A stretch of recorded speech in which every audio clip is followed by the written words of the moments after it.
Does market size matter that much? Because I've seen some folks bent out of shape that the Dallas Wings got the number one pick in the WNBA draft and likely will land Paige Bueckers as a result. I mean, it seemed like going to Indiana worked out just fine for Caitlin Clark and the WNBA as a whole when it comes to an attention standpoint. Now, obviously, Clark is in her own sphere when it comes to popularity, but Paige is up next, and she has been followed since early in her college career, obviously, till now at UConn as she's trying to win a national championship. Anyhow, the lottery was conducted. The Wings had the best chance overall, despite the Sparks having a better chance to get the number one pick.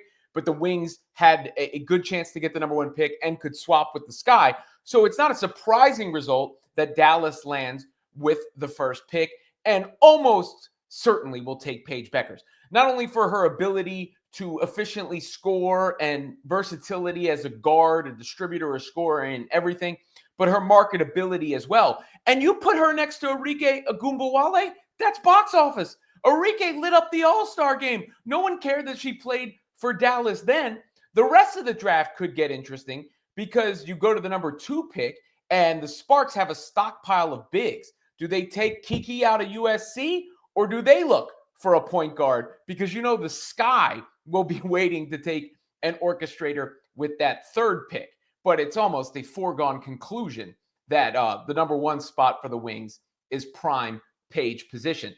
Yeah, the way it shook out, Arike, by the way, super happy about it. She posted on her X account. Let me show you what Arike posted after the moment. Really excited. It's cool to see the players so excited about these things as they take place. But Ogunbowale with this post, I just fell to my knees. Thank you, Lord. So, she is super excited about that. And Arike, is a bucket getter. She's a volume shooter. But Paige is the kind of player that creates the tempo and paces a team. So I could see Arike really thriving off of Paige's game because Paige will put her, I just mentioned prime position for that number 1 pick, but put Arike in prime position to score. And Arike takes some of that attention off Paige so Paige can get her own buckets. The way the rest of the draft could shake out, well, I mean, it's a little bit unpredictable, right? Because we don't know who's going to rise as the season goes along. We don't know who is going to declare early. We don't know what's going to happen in free agency. We don't know about injuries. There are so many different factors. I told you, I love Flau'jae Johnson, right? Like, I feel like Flau'jae could continue to ascend. She could declare if she wanted to.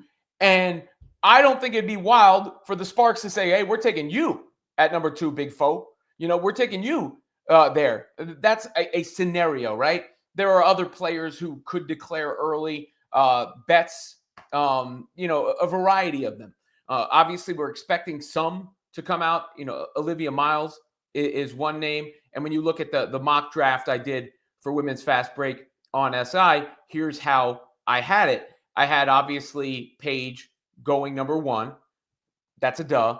Then this is the tough one because I can see this going in a variety of ways. The Sparks really need a lead guard, really need a creator. Do they add another big in Iria Fenn? But she's the most talented player available at that point. And it's as Bobby Knight once said when Michael Jordan, it was come up that, I think it was the Blazers, right? They didn't need Michael Jordan. He said, draft Jordan, play him at center. Not to say that that's Kiki, but you get the point of that sentiment. So it could be between her and Miles for that 2nd pick. And then whoever, if Miles were to go 2, I don't see the Sky necessarily taking Kiki either. That could start the draft not going according to expectations.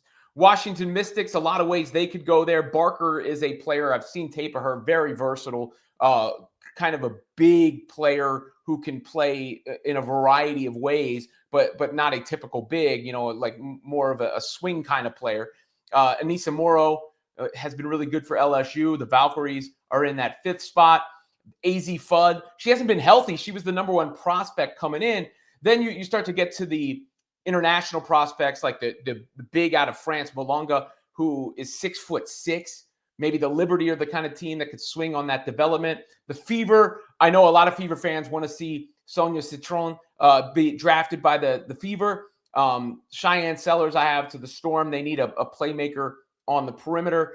The Sky need a shooter. Take one out of South Carolina here. The Lynx need another creator playmaker. They could go with Harmon. They could go with Georgia out of Kentucky. And then I have the Mercury looking overseas, the forward out of Slovenia, who has been impressive from what I've seen. So many different ways that this could shake out. So many different things to take a look at. To me, the most fascinating spot in the draft right now is number 2, obviously, because that could affect number 3.